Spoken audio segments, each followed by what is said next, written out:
সকাল সকালই বধূবরণের রিচুয়ালস শুরু হয়ে গেল। দীর্ঘক্ষণে যাত্রা শেষ করে শেষ পর্যন্ত বৌদি এসে পৌঁছালো।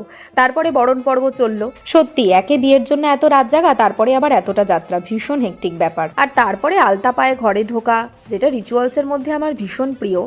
আর জ্যান্ত মাছ ধরা, দুধ ওতলানো, এই সমস্ত মজাদার নিয়মগুলো তো রয়েইছে। তারপর রিসেপশনের দিন সকালবেলা এই স্কার্ট টপটা পরে চলে গেছিলাম বিয়েবাড়ির কমিউনিটি হলে।